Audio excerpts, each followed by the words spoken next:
You know, people tell me they don't see these. Yeah, no, fair enough. I mean, I know that. Okay, today's PEAMAN race, swim, run, and I'm helping him setting everything up.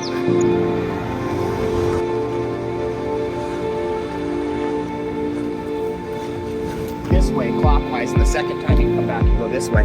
But, you know, if I say that, people will get confused. They're already confused me just trying to tell them to go to Huggos and turn. Yeah, I think I see that. That's pretty obvious, to be honest.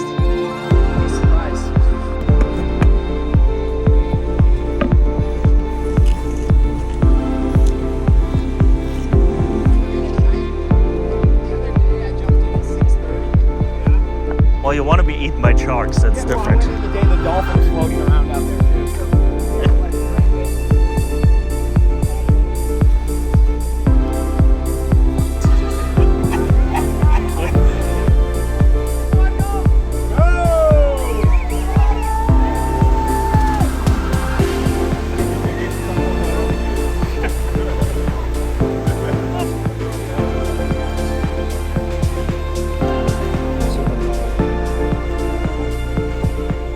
Looking good, Rob? You're racing or something? Fall off the wall. Yeah.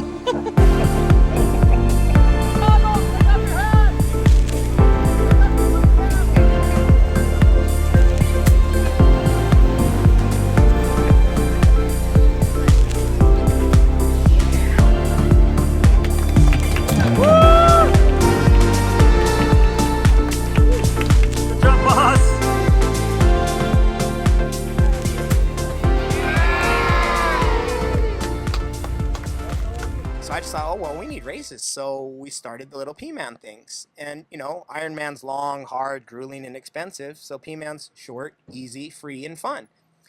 And because it's free, it brings out families. And it brings out a lot of kids.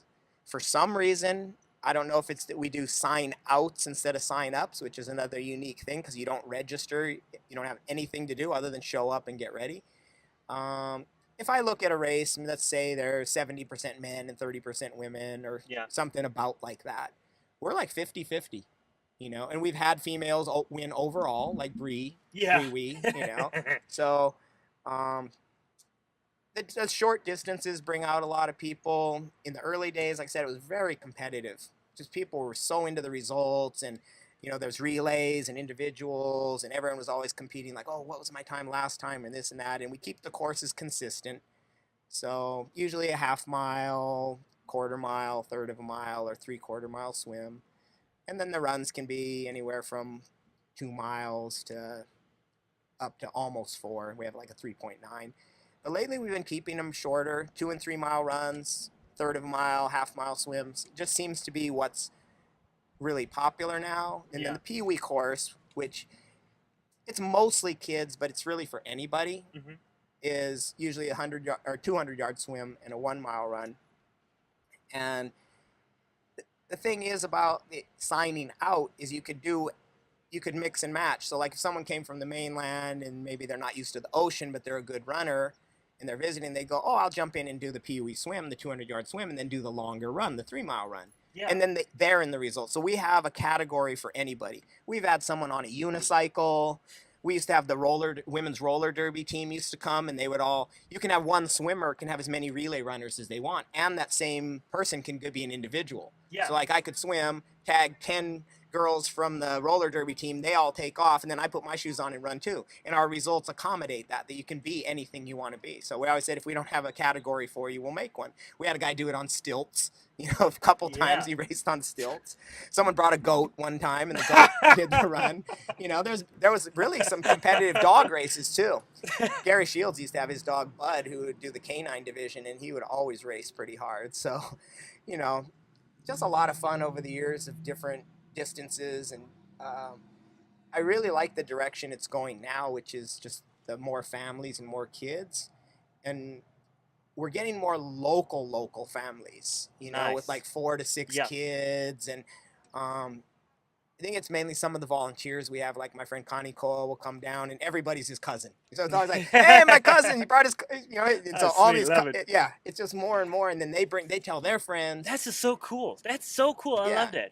And to me, honestly, you like kept the spirit of those races back in the days in your PEAMAN series. You know, when you tell me all this stuff, this is kind of holding the real Holy Grail up and keeping it in that, the events that you still keep on having. This is awesome to me. You know, I love to see that. That's why it's such a cool community thing too. Like, this is great, man. well, Like, I'm glad you see that because that's exactly what it is. It's like trying to keep that original spirit of, community, family. It can be competitive or social.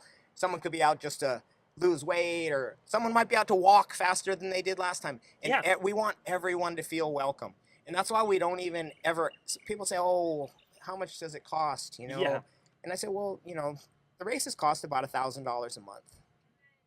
But they say, "Oh, you should put out a jar or something." Well, if I did that, and let's say, what if someone felt bad because they couldn't donate and they saw someone else donate? I want no one to feel any guilt whatsoever. I want it just to be so welcoming that people show up because they want to be there, because they want to walk faster, they want to lose weight, they want to hang out with their friends, they want to hang out with their kids. Whatever they want is their goal. They want to race, they want to compete against their other friends, fast, slow, medium, whatever it is. I really like to encourage just participation in whatever form they want it to be in. yeah. And as far as the toys go, that's kind of the big thing for the kids. We bribe them to exercise. And we might as well, right? I mean, Yeah. like, it's like they're going to stay at home and play on electronics.